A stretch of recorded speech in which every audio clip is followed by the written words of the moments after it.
خود کو ابو بکر رضی اللہ تعالیٰ عنہ کو مار پڑی حرم میں، اتنا مارا کہ ان کا چہرہ ناک سب برابر ہو گئے، آنکھیں چھپ گئیں گوشت میں سوج کر، سر کے بال اتر گئے۔ بنو تیم نے آ کے اٹھا کر لے کر انہیں اعلان کیا اگر ابو بکر مر گیا تو اس کے بدلے میں ہم عتبہ کو قتل کریں گے۔ اور اتنے ٹائٹ اور سنگین صورتحال سارے مکے میں ہو گئی، صبح تک ہوش نہیں آیا۔ آخری پہر میں ہوش آیا تو ہوش میں آتے ہی فرمایا ماذا فعل رسول اللہ کے رسول کا کیا حال ہے؟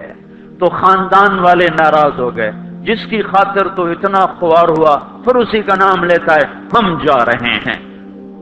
پھر ماں سے کہنے کہ چلو اس کو کچھ کھلا پلا تو دو، رشتے ناطے کا بڑا خیال کرتے تھے قریش۔ ماں نے دودھ پلانا چاہا، کہا نہیں پہلے مجھے بتاؤ اللہ کے نبی کا کیا حال، پھر دودھ پیوں گا۔ تو ان کی ماں تو بھی مسلمان نہیں ہوئی تھی، کہ مجھے کیا پتا تیرے ساتھی کا کیا حال ہے۔ کہا ام جمیل کو بلاؤ۔ ام جمیل حضرت عمر کی بہن ام جمیل آ گئیں، پوچھا اللہ کے نبی کہاں ہیں؟ کہا زید بن ارقم کے گھر پر ہیں۔ ٹھیک ہیں۔ کہا نہیں جب تک دیکھ نہ لوں مجھے چین نہ آئے گا۔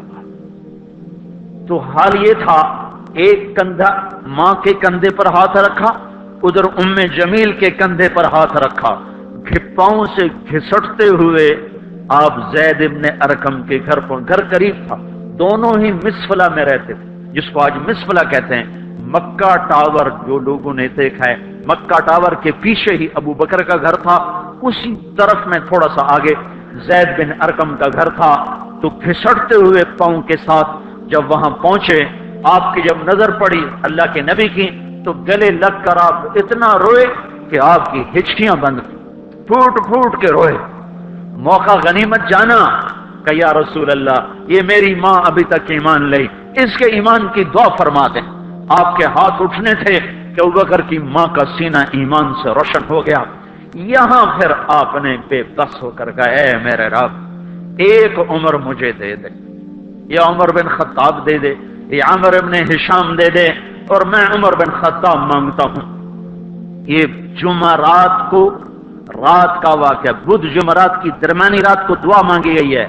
ادھر صبح مشورہ ہو رہا ہے کہ محمد کا صلی اللہ علیہ وسلم کا کام بہت تیز ہو گیا ہے، اس کا کیا کیا جائے؟ مختلف رائے، عمر کی رائے آ رہی اسے قتل کر دیا جائے، عمر کی رائے آ رہی ہے قتل کر دیا جائے۔ اوپر کیا فیصلے ہو چکے ہیں، نیچے کیا نظام چل رہے ہیں، پھر کون قتل کرے؟ تو میں خود قتل کروں گا، میں خود قتل کروں گا۔ سارے قریش کہنے لگے بے شک تو ہی اس قابل ہے کہ تو اس کو قتل کر سکے، اور کسی میں یہ ہمت نہیں ہے۔ بنو ہاشم سے، بنو مطلب سے کون ٹکر لے گا؟ ننگی تلوار لے کر جا رہے ہیں، یہ نہیں پتا خود قتل ہونے کے سامان پیدا ہو چکے ہیں۔ راستے میں نعیم بن مسعود ملتے ہیں، ارے عمر یہ سونتی ہوئی تلوار اور یہ غصے کے آثار کیا قصہ ہے؟ کہا آج محمد کا کام نمٹا دوں گا۔ کہنے لگے پہلے گھر کی خبر تو لے۔ کیوں؟ کہ تیری بہن مسلمان ہو چکی ہے، تیرے بہنوں ہی مسلمان ہو چکے ہیں۔ سارا غصہ ادھر منتقل ہو گیا، سیدھے پہنچے دروازے پہ دستک، وہاں خباب رضی اللہ تعالیٰ عنہ وہ ان کو قرآن پڑھا رہے تھے، دستک دی، ام جمیل ہوئی تو عمر آ گئے۔ خباب بھاگ کے اندر چھپے اور اندر تشریف لائے، آتے ایک تھپڑ مارا بہن کے منہ پر کہ تو بے دین ہو گئے، اور بہنوئی کو گرا کے مارنا شروع کیا، خون و خون کر دیا۔ سعید بن زید، یہ بھی عشرہ مبشرہ میں سے سعید بن زید۔ حضرت عمر رضی اللہ تعالیٰ عنہ کو یہ فضیلت حاصل ہے کہ عشرہ مبشرہ میں یہ ایک خاندان کے دو آدمی ہیں، عمر بن خطاب، سعید بن زید۔ سعید بن زید بہنوئی ہیں، یہ دونوں سالہ بہنوئی، دونوں عشرہ مبشرہ میں سے ہیں۔ جب مار تھک گئے تو ام جمیل نے کہا عمر جو کرنا ہے کر لے، حق نہیں چھوڑیں گے۔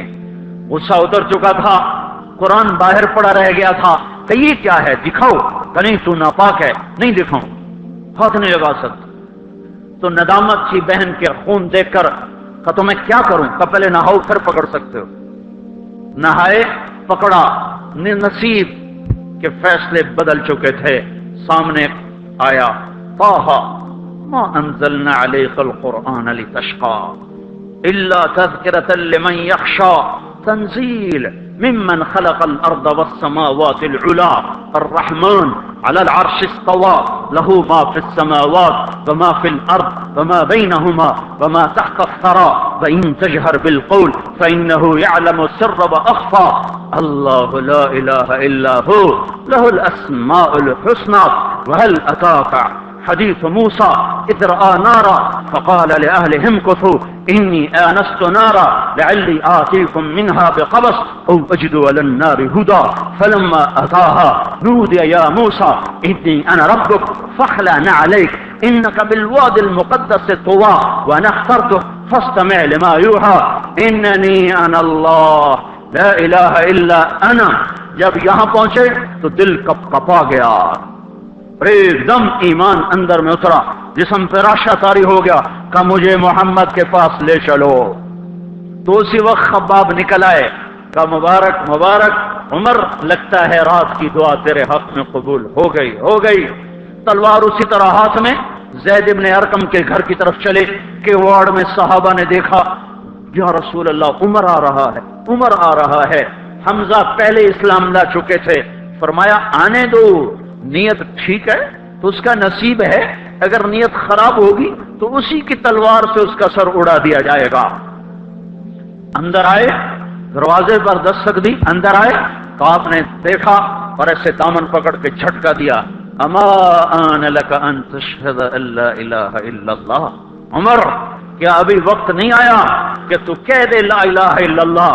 ان کا ہاں وقت آ گیا، میں کہتا ہوں لا الہ الا اللہ محمد الرسول اللہ.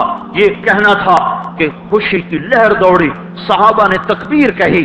اسی وقت جبریل اترے، عرض کی یا رسول اللہ آپ کو عمر کے اسلام پہ خوشی ہو رہی ہے؟ فرمایا ہاں ہو رہی ہے. کہ سارے آسمان کے فرشتے بھی خوش ہو رہے ہیں کیا آج عمر مسلمان ہوا؟ کیا ماؤں نے لال جنے تھے؟ کیا دھرتی نے انسان دیکھے تھے؟ آج تک دنیا ایسا بادشاہ نہ دکھا سکی جو 22 لاکھ مربع میل پہ حکومت کر کے مسجد میں جھاڑو دے رہا ہو، جو 22 لاکھ مربع میل پر حکومت کر کے پانی کی مشق کندھے پہ اٹھا کے بیوہ عورتوں کے گھر میں گھڑوں میں پانی بھرنے جا رہا ہو. امیر المومنین کہاں جا رہے ہو؟ فلاں اماں کے گھڑے میں پانی بھرنے جا رہا ہوں، فلاں کے گھر میں پانی بھرنے جا رہا ہوں.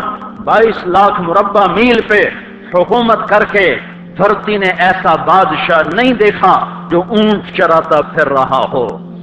اور جو بیت المال کا اونٹ گم ہوا، چولے کو باندھا اور دوڑ لگائی، آگے احنف بن قیس ملے، ارے کہاں جا رہے ہو امیر المومنین؟ کہ تو بھی آ جا، بیت المال کا اونٹ گم ہو گیا ہے، مل کے تلاش کریں. پتہ نہیں کتنے مسلمانوں کا اس میں حصہ ہے. دھرتی ایسا بادشاہ نہ دکھا سکے گی. کوئی ایسا آیا ہی نہیں ہے کہ جو اتنی بڑی سلطنت کا مالک ہو اور کیکر کے درخت کے نیچے بغیر پیروں کے سو رہا ہو.